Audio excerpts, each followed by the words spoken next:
Bonjour, c'est Cryptoly, j'espère que vous allez bien.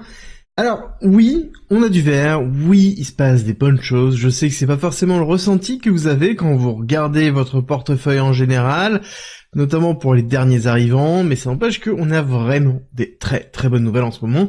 On va revoir ça, on va voir la résistance aussi de l'économie américaine face à des nouvelles qui sont pas forcément sexy sur la fin du dernier trimestre 2024, mais à côté on a vraiment de très très bons éléments. La problématique c'est qu'on ne les ressent pas comme ça et qu'on ne les voit pas comme ça. Et je vais essayer de vous aider à vous montrer justement qu'il y a quand même vraiment du positif. Le premier, c'est la clôture que l'on va avoir, certainement mensuelle sur le CME, le Chicago Mercantile Exchange. On est le 31 janvier, dernier jour du premier mois de l'année 2025. Toujours très important, qui donne un peu la tonalité de l'année. Et là, on a une année qui s'annonce quand même très verte. Et comme on voit ici sur cette clôture-là, pour l'instant on n'a pas encore clôturé, mais il nous reste un jour à mettre en place. C'est vrai que généralement le vendredi, dernier jour du mois, on a toujours beaucoup de volatilité sur le marché traditionnel, sur le marché crypto aussi. Mais on a des bonnes nouvelles, vraiment des très bonnes nouvelles. La première chose, c'est certainement pas ici le PIB trimestriel des USA, 2,7 attendu, 2,3 en réalité, mais surtout la réaction du marché à ça. Alors là-dessus, il y a deux visions et c'est très important de les voir. La première, c'est qu'on pourrait se dire en effet qu'on a eu une très belle réaction du marché avec la première bougie d'hier et là même la réaction actuelle du marché.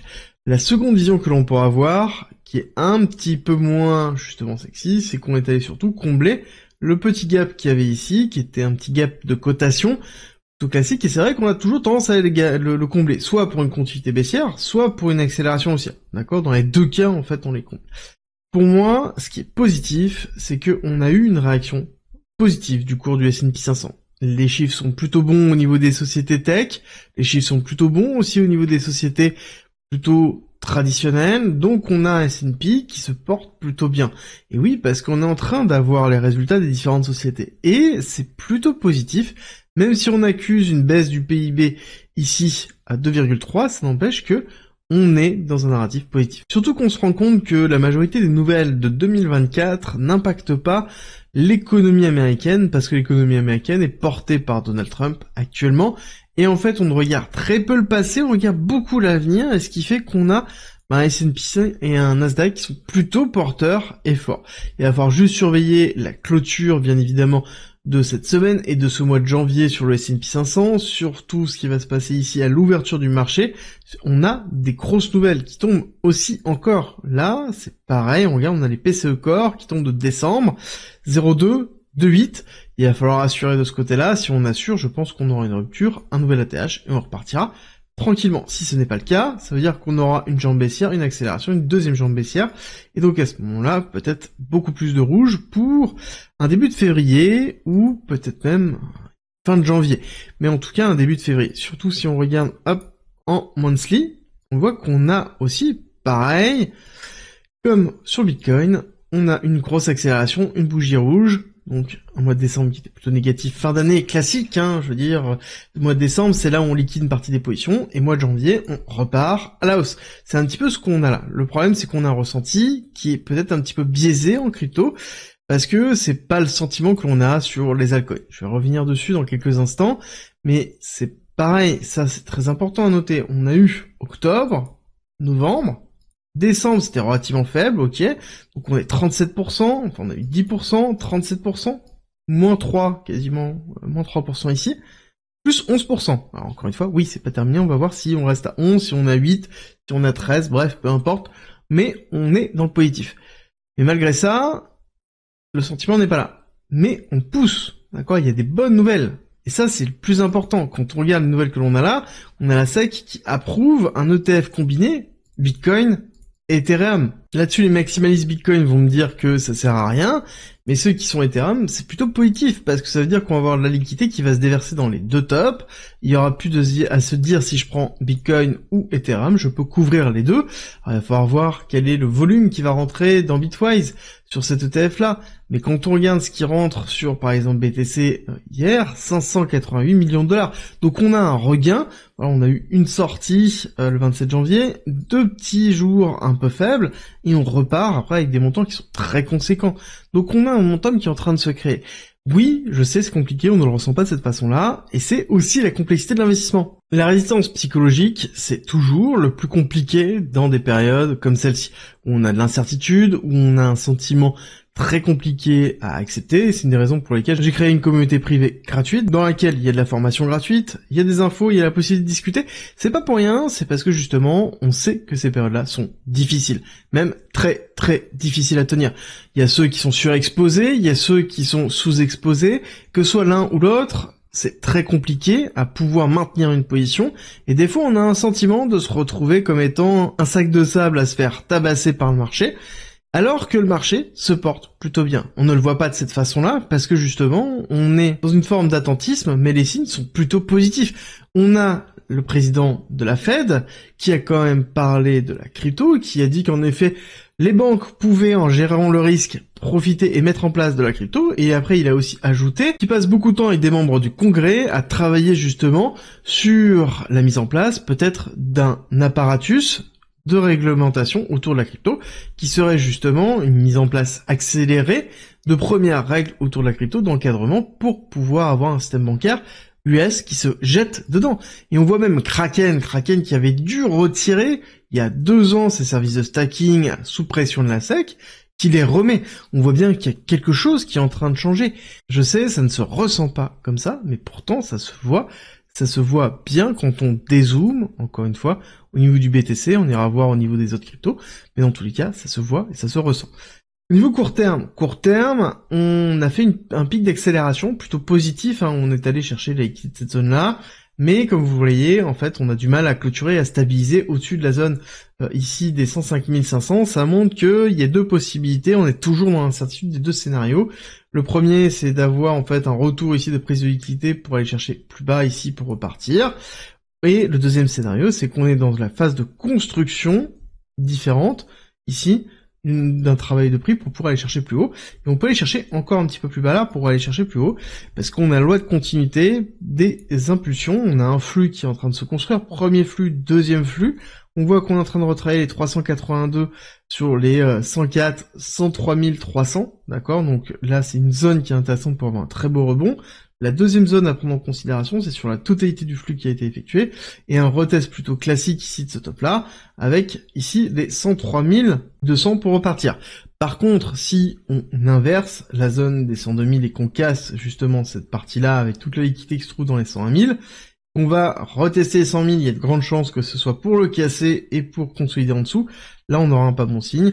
Ça veut dire qu'on ira chercher certainement, hop, cette zone-là, puis après, cette zone-là, le bad range. D'accord? Donc ça sous-entendrait qu'on resterait dans un bad range qui serait cohérent par rapport à la typologie de l'incertitude. C'est-à-dire qu'on resterait dans une polarité haute et basse pour pouvoir travailler le cours et justement faire capituler un maximum de personnes, faire capituler les impatients, faire justement douter un maximum de monde sur l'éventualité d'une accélération par la suite. Et le plus compliqué n'est pas forcément Bitcoin, le plus compliqué se trouve généralement dans les altcoins. Les altcoins, c'est vrai que c'est dur. On a une dominance BTC qui monte, qui est dans les alentours de 60%, on a des petits retracements, oui, mais on a quand même BTC qui draine une grosse partie de la liquidité. Et quand on regarde l'ensemble des altcoins par rapport à Bitcoin, bon, bah, ça se confirme. Regardez-moi ça, on a les alts qui sont en train de se consolider en dessous, en sous-performance, ici, de BTC sur une grande majorité. Et on voit qu'on a une tendance qui est plutôt baissière sur les alts, alors que sur BTC, on est plutôt sur une tendance haussière. Donc ça veut dire qu'on a un gap entre les deux qui se crée.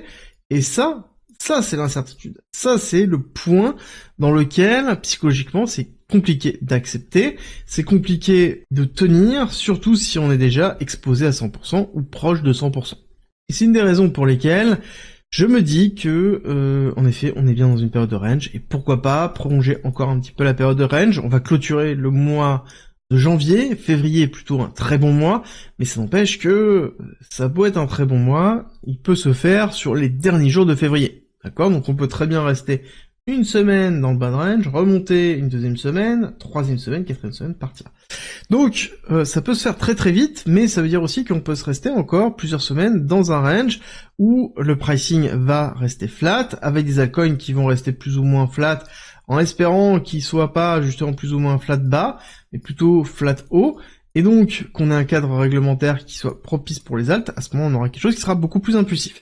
Le problème, on va pas se le cacher, c'est que il faut que Ethereum surperforme, et ça c'est quelque chose dont on a déjà parlé à plusieurs reprises, c'est que Ethereum porte une grosse partie des alts, de la finance décentralisée, de la liquidité qui est bloquée sur Ethereum. À partir du moment où on aura toutes ces liquidités qui sera libérée, on aura certainement un véritable déversement des liquidités qui se fera dans les autres alts, et quelque chose qui poussera très fort. Mais pour ça, il faut qu'on ait un cadre réglementaire qui soit suffisamment puissant. Par contre, tout le monde regarde Bitcoin. Bitcoin performe. Et je pense que ça, c'est important de pas l'oublier, parce que c'est le momentum le plus important que l'on doit avoir. C'est à travers ça que l'on construit le bull market. Et peut-être oui, ce bull market est un petit peu différent, mais ça n'empêche que quand on regarde les performances ici de Bitcoin, on voit qu'on a vraiment des grosses performances. Et quand on regarde le mois de février, je vous en ai parlé, il y a 2 occurrences où on était dans le rouge. Et c'était 2014 et 2020. D'accord ? On n'était pas dans des années d'accélération. Et généralement, ce sont des très très très bons mois, février. Regardez en 2024, 43%. 2022, 12%. Alors 2022, on était en train de se manger une ramasse et qu'on préparait le bear market. 2021, 36%. Le mois de février, je pense, va être positif. Par contre, est-ce qu'il va être simple ? Non, je ne pense pas. Mais c'est le principe. Investir, surtout en crypto, n'est pas simple. Ça demande de la rigueur, de la psychologie et une stratégie pour éviter d'être surexposé et de se transformer en sac de sable à se faire tabasser par le marché comme actuellement le marché est en train de nous tabasser. Mais on a la finance traditionnelle qui se pose des questions sur Bitcoin pour essayer de comprendre la réaction de Bitcoin, d'anticiper, de trouver où se trouve de la corrélation comme justement JP Morgan est en train de faire son analyse.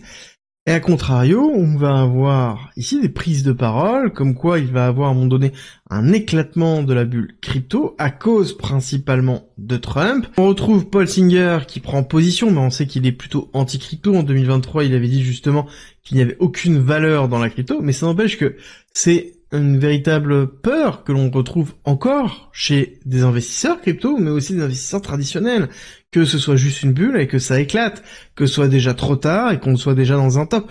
Le nombre de fois où je vois encore dans les commentaires que le bull market est terminé et que le bear est en train d'arriver, mais c'est très très fréquent. Et justement, on prend un maximum de recul, parce que je pense qu'on est loin d'avoir fait le top encore, que ce soit sur les alts, que ce soit sur Bitcoin, mais on voit quand même des dérapages qui sont en train d'être punis, on voit Pump and Fund qui sont en train de se faire attaquer par une énorme class action, qui reproche à Pump and Fund de permettre de pouvoir lancer des securities avec des règles morales très faibles, parce que la plateforme a récupéré 500 millions de dollars de frais, donc ce qui est quand même conséquent depuis son lancement, et que justement le but était de faciliter le pump and dump. Alors ça, ce sont des choses qu'on va voir sur des projets. Plus il y a de liberté, moins il y a de règles, plus il y a des dérives que l'on peut retrouver, qu'elles soient positives ou négatives, c'est pas le sujet ici, mais il y aura toujours des contre-coups que l'on aura, surtout aux États-Unis, avec des procès. Et quel va être l'impact de certains procès? À un moment donné, plus on va aller dans le dégène, plus on aura d'impact sur les personnes, parce que les investisseurs n'acceptent pas leur choix, n'acceptent pas leurs pertes, rien et personne ne les a justement poussés à aller investir sur Pump and Fun et tout mettre une maison sur des mêmes coins en pensant gagner. Mais pourtant, derrière, ils ont perdu, et ils essaient de trouver un moyen de justifier cette perte-là. Et ça, ce sont des choses que l'on retrouvera systématiquement, et à un moment donné, je suis sûr et certain qu'on aura un éclatement de l'hyperspéculation, et quand on rentrera dans une hyperspéculation, on aura un retournement de marché. Maintenant, la question que vous devez vous poser, tout en cliquant le bouton like et en vous abonnant, c'est est-ce que on est, oui ou non, dans une phase d'hyperspéculation? Est-ce que vous sentez le FOMO monter? Est-ce que vous avez l'impression que tout est en train d'exploser autour de vous et que vous n'êtes pas sur les bonnes cryptos? Est-ce que vous avez l'impression d'un marché en pleine explosion? Je vais vous dire, c'est pas forcément le cas, et c'est aussi une des raisons qui me fait vraiment dire qu'on a toute cette phase-là qui nous attend.